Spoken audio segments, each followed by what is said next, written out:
My girlfriend spent our anniversary with her ex and tweeted, "Real women don't ask permission." So I retweeted it with a photo that ended her entire life. The very last thing I expected to do on my 3-year anniversary was pack my girlfriend's entire life into garbage bags and cardboard boxes while she was out drinking with her ex-boyfriend. But when she decided to publicly broadcast her disrespect to the entire internet, I decided to give her exactly the kind of independence she was asking for. I didn't yell, I didn't argue, and I didn't send her a frantic paragraph. I just packed her things, changed the locks on my apartment, and let my 2-word response on Twitter completely dismantle her life. My name is Mark. I am 31 years old, and I work as a senior cybersecurity analyst for a large financial firm in downtown Boston. My life is incredibly structured, mostly because my job requires a high level of predictability and constant attention to detail. I work standard office hours, occasionally deal with late-night security escalations, and spend my weekends trying to decompress by running along the Charles River or cooking complex meals. 3 years ago, I met my now ex-girlfriend, Chloe. Chloe is 28 and works as a senior dental hygienist at a high-end cosmetic dentistry clinic in the Back Bay area. From the very beginning, our dynamic was a classic case of opposites attracting. I am naturally quiet, observant, and prefer to keep my private life strictly offline. Chloe was the exact opposite. She was loud, fiercely outspoken, and treated her social media accounts like a real-time documentary of her daily existence. Every meal, every minor inconvenience, every thought that popped into her head was instantly uploaded to Twitter or Instagram. When we first started dating, I actually found her lack of a filter refreshing. I saw it as a sign of confidence. She never hesitated to speak her mind, and I admired that kind of raw honesty. However, there was always one lingering shadow over our relationship: her ex-boyfriend, Ethan. Chloe and Ethan had dated for nearly 4 years before we met. According to Chloe, their breakup was entirely mutual, a simple case of 2 people growing apart but choosing to remain best friends. Because they shared a massive overlapping social circle in Boston, Ethan was always hovering somewhere in the background of our lives. He would show up at group dinners, comment on all of her social media posts, and occasionally text her late at night about random inside jokes. I never liked the situation. I am a firm believer that keeping an ex heavily involved in your current life is a recipe for disaster. But I also firmly believe that trying to control a partner is toxic and exhausting. My rule in relationships has always been incredibly simple and straightforward. I will not police your phone. I will not tell you who you can or cannot talk to, but if something crosses a hard boundary for me, I will address it directly, once. If the behavior continues, I don't argue, I just leave. About a year into our relationship, I sat Chloe down and explained my boundary regarding Ethan. I told her that while I couldn't stop her from seeing him in group settings, I was deeply uncomfortable with one-on-one hangouts. I didn't frame it as a threat or an ultimatum. I just communicated my limits. Chloe laughed it off, assured me that Ethan was ancient history, and told me that secure men don't worry about old news. She promised it wouldn't be an issue. For the next 2 years, it seemed like she was keeping her word. Ethan faded into the background, and our relationship progressed. 8 months ago, Chloe's lease ended, and she moved into my apartment. The lease is entirely in my name, as I had been living there for 2 years prior, but we split the monthly rent and utilities. Last Friday was our 3-year anniversary. I wanted to make it incredibly special. I had spent weeks planning the perfect evening. I made a reservation at an exclusive, dimly lit Italian restaurant in the North End, a place Chloe had been begging to try for months, but was notoriously difficult to get into.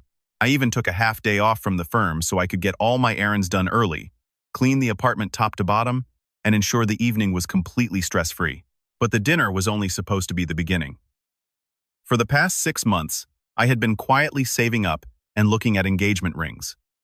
I knew Chloe's exact style. She wanted a princess-cut diamond on a simple, elegant platinum band.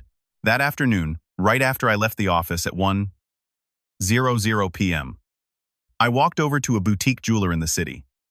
I had already put the deposit down weeks ago, but Friday was the day I finally picked it up.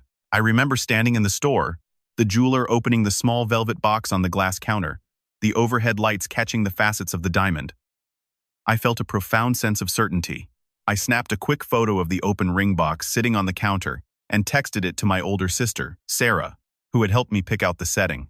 My plan was to propose later that year during a trip we were planning to the Swiss Alps, but I wanted the ring secured in my safe at home, ready for the right moment. At 2:30 p.m., Chloe and I were texting normally. She asked me what time we needed to leave the apartment for the reservation, and she even joked about skipping lunch so she would have room for dessert. Everything was perfectly fine. Then, at 3:15 p.m., the narrative suddenly flipped.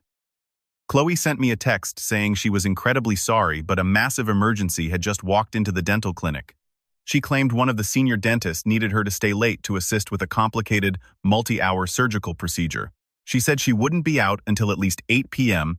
and told me to push the reservation back or just go without her. My immediate reaction was disappointment, but I tried to be understanding. Healthcare is unpredictable. I called the restaurant, pleaded with the hostess, and managed to secure a small table near the back for 8:30 p.m. instead of our original 6 p.m. slot. I texted Chloe the updated time and told her I loved her and would see her soon.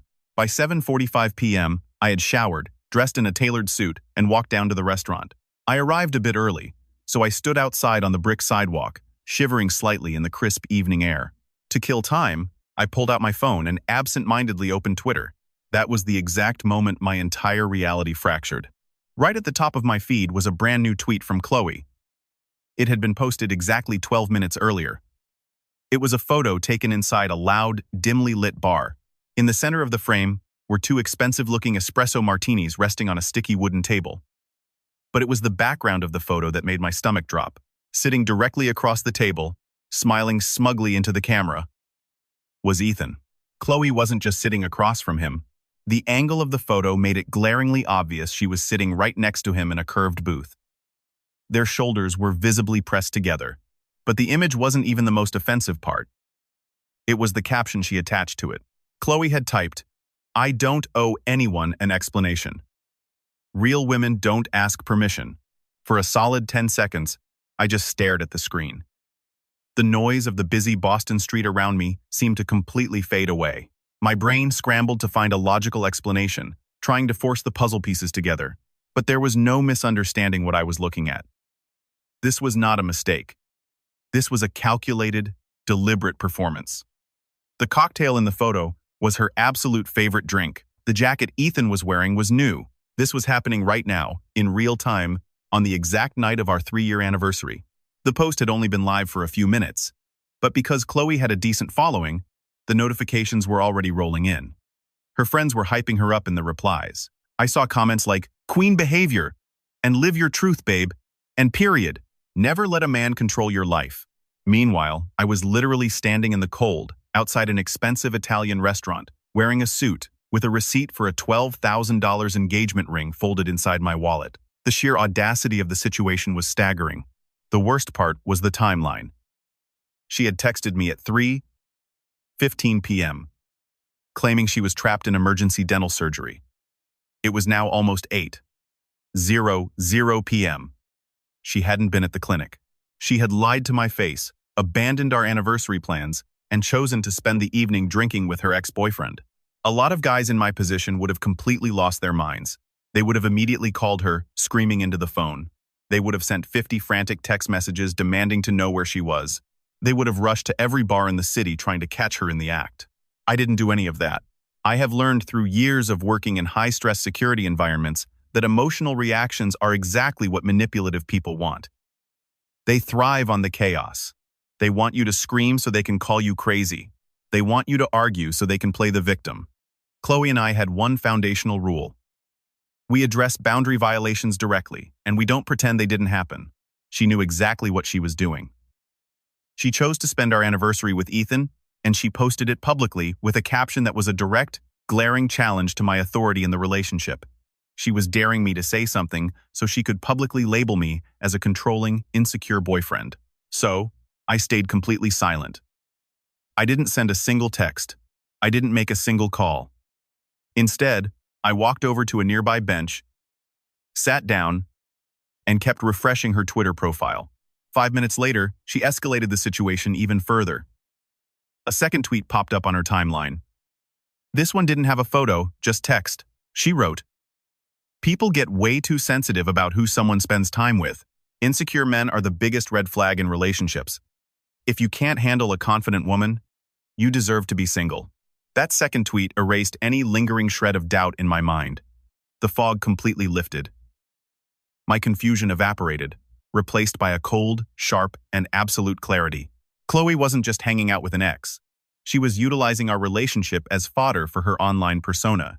She was actively constructing a narrative for her followers, where she was the brave, independent woman throwing off the shackles of her oppressive boyfriend, which was incredibly ironic, considering I had never once checked her phone, never told her what to wear, and never stopped her from going out. The only boundary I had ever established was the one regarding one-on-one time with Ethan. I sat on that bench for another 10 minutes, watching her friends pile into the replies to validate her toxic behavior. Not once did my phone buzz with a message from her. Not once did she acknowledge that she had completely blown off our anniversary.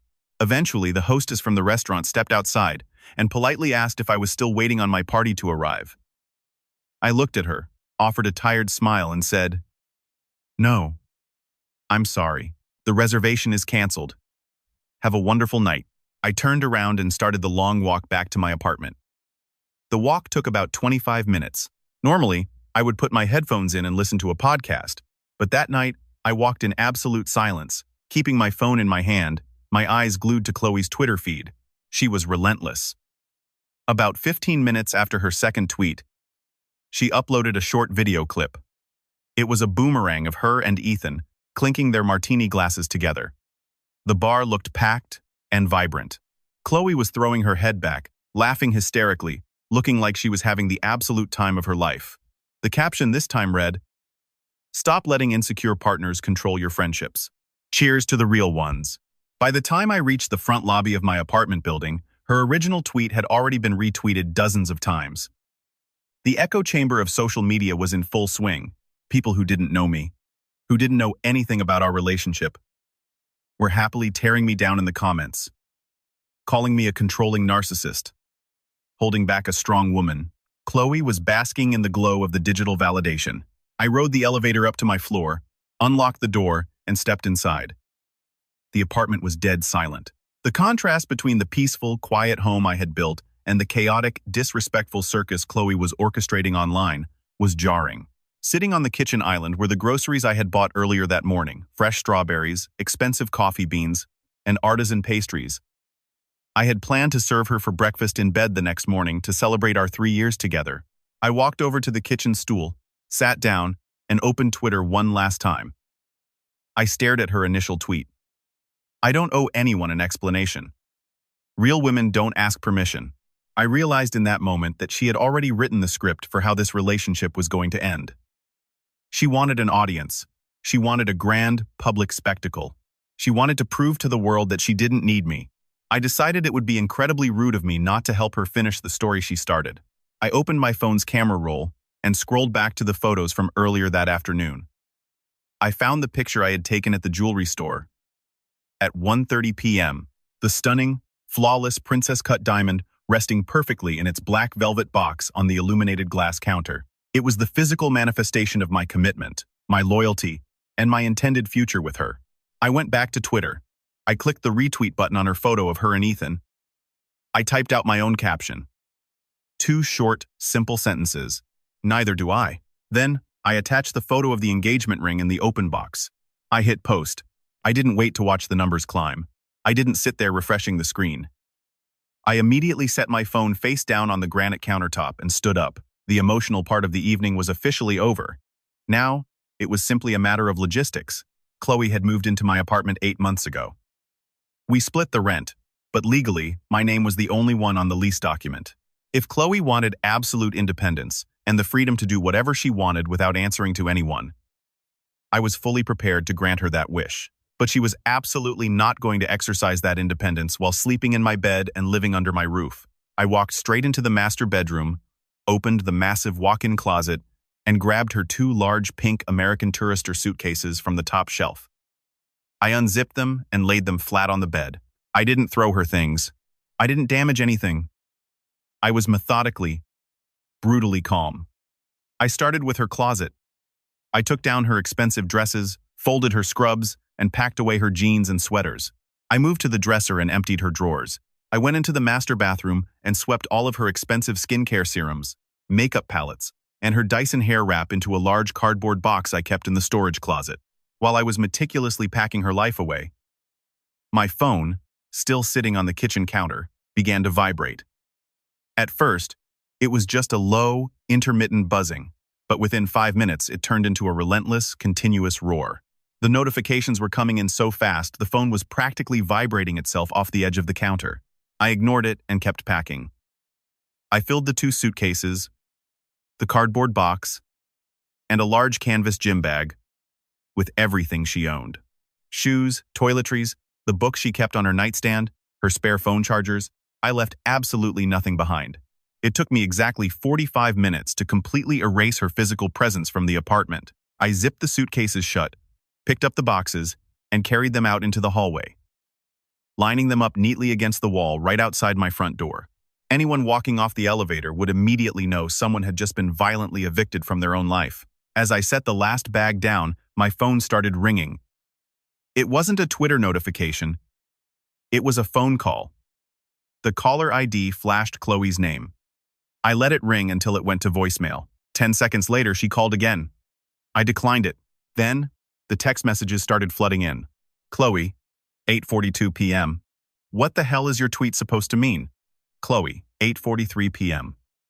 Why are people tagging me saying you posted a picture of a ring?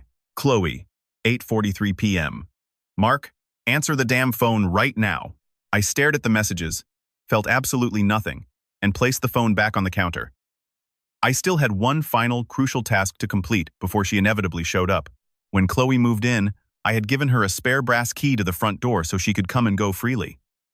That key was currently sitting at the bottom of her designer purse while she panicked in a bar across town. I wasn't about to let her storm into my sanctuary and turn my living room into a screaming match. I grabbed my winter coat, walked out of the apartment, and took the elevator down to the ground floor. There is a small, family-owned hardware store on the corner of my street that stays open until 9:30 p.m. The owner, an older guy named Frank, knows me well. I walked in, grabbed a brand new Schlager deadbolt cylinder off the shelf, paid the $35, and walked back to my building. The entire trip took 12 minutes. When I got back upstairs, my phone screen was a war zone. I had 14 missed calls from Chloe, and a barrage of frantic text messages. The tone of her texts had completely shifted from irritated and demanding to absolute, unadulterated panic. Chloe, 8:55 p.m. Mark, please tell me you didn't actually buy a ring. Chloe, 8:57 p.m. Why would you post that publicly? My phone is blowing up.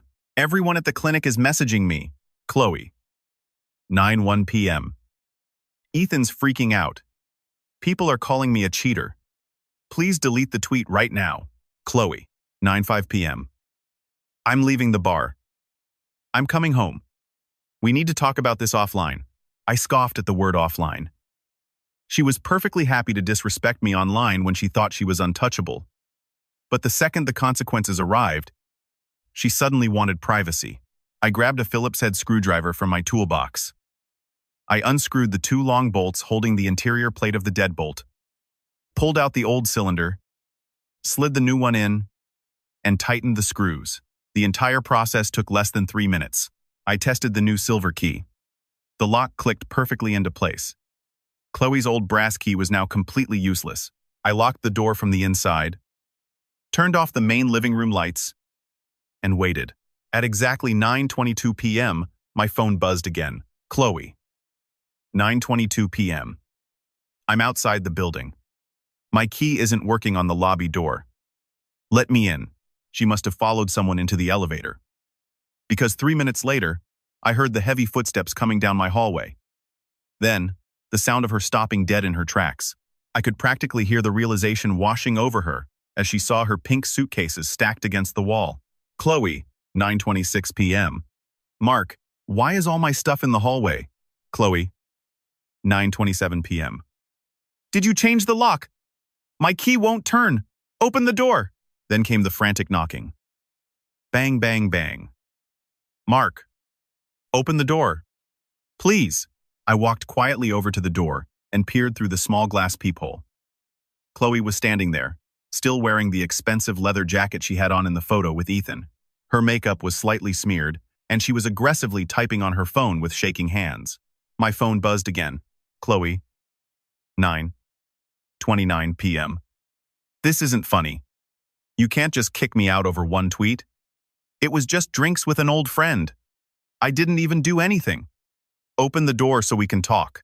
I finally unlocked my phone and typed my first and only response of the entire evening. Me, 9:30 p.m. The situation seems pretty straightforward to me. You made it incredibly clear to the entire internet that you don't owe anyone an explanation and that real women don't ask permission. I am simply respecting your boundaries and your independence. You are free to go wherever you want, but you don't live here anymore. Her reply was instantaneous. Chloe, 9:31 p.m. Are you seriously ending a 3-year relationship over one night? Over a stupid Twitter caption? I am so sorry. Please let me inside. I typed my final message. Me. 9:32 p.m. The relationship ended the exact second you decided to abandon our anniversary to drink with your ex, and then proudly broadcast your disrespect to the world as a performance. You wanted an audience. Now you have one. Have a great life. I hit send. Then, I opened her contact profile, scrolled to the bottom, and hit block caller. I opened Twitter, navigated to her profile, and blocked her there as well. The knocking on the door intensified for about 5 more minutes. She was crying now, pleading through the thick wood, begging me to just let her explain. I didn't move. I didn't make a sound. I just stood in the dark kitchen, letting the silence of my apartment wash over me. Eventually, the knocking slowed, then stopped entirely. A few minutes later, I heard the heavy, depressing sound of her suitcases being dragged across the carpeted hallway toward the elevator. I waited until the hallway was completely silent before I finally checked Twitter again to see the damage. My retweet had completely exploded.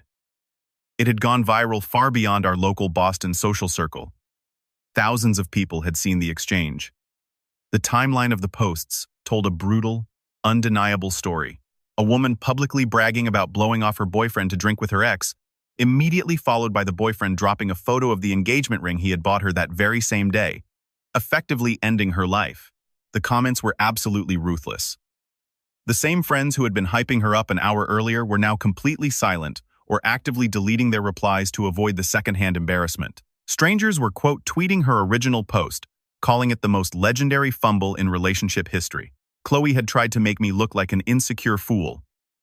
And instead, she had immortalized herself as a massive, public joke. Update 1. It has been 4 days since the anniversary incident, and the fallout has been nothing short of biblical. I haven't spoken a single word to Chloe, but because the tweet went so viral in our city, I haven't needed to. The mutual friends we share have been practically tripping over themselves to feed me the updates. As it turns out, Ethan wasn't just catching up with an old friend. Ethan has been secretly engaged to a woman named Sarah for the last 4 months. He had kept his engagement completely off social media because he liked playing the field and keeping his options open. On the night of our anniversary, Ethan had told Sarah he was working a late shift at his finance firm. Unfortunately for Ethan, the internet is a very small place. By Saturday morning, my retweet had gained so much traction that one of Sarah's bridesmaids saw it on her timeline. She immediately recognized Ethan in the photo sitting next to Chloe, drinking espresso martinis. The bridesmaid sent the screenshot directly to Sarah. Sarah went absolutely nuclear. She confronted Ethan, demanding to know why he was out drinking with his ex-girlfriend when he claimed to be at the office. Ethan, being the massive coward that he is, immediately panicked and threw Chloe completely under the bus to save his own skin. He told Sarah that Chloe was obsessed with him, that she had stalked him to the bar, and that she had forced him to take the photo to make her current boyfriend jealous. When Chloe reached out to Ethan on Saturday morning, crying and begging him for support, because she had just been kicked out of her apartment, Ethan didn't comfort her. He completely lashed out, screaming at her over the phone for ruining his life, told her she was a toxic mess, and immediately blocked her number across all platforms. So, in the span of 12 hours, Chloe lost her 3-year relationship, her apartment, the engagement ring she had always wanted, and the secure ex-boyfriend she blew her life up for. Update 2. If you thought the karma train stopped there, you are sorely mistaken. The absolute cherry on top of this disaster happened on Monday morning at Chloe's workplace. Remember how Chloe texted me at 3:15 p.m. claiming she was trapped in a multi-hour emergency dental surgery? Well, she lied. There was no emergency. Chloe had actually faked a migraine, complained to the clinic manager that she was too dizzy to stand, and begged to leave her shift early. Her early departure left the rest of the dental staff completely overwhelmed and severely understaffed for the Friday afternoon rush. The problem is, two of the junior dental assistants at her clinic follow her on Twitter. They saw her post the photo of her drinking martinis with Ethan at 7:30 p.m., right when they were still scrubbing down examination rooms because they had to cover her abandoned workload. They took screenshots of everything: the timestamps, the photo, the caption. On Monday morning, they marched straight into the clinic director's office and showed him exactly what Chloe was doing while she was supposedly sick with a debilitating migraine. The director was furious. Chloe was called into the office the second she arrived for her shift. She was formally written up for time theft, unprofessional conduct, and abandoning her medical duties. Because she was already on thin ice for previous tardiness, she was immediately suspended without pay for 2 weeks pending a final HR review. Yesterday, Chloe's sister reached out to me on Facebook.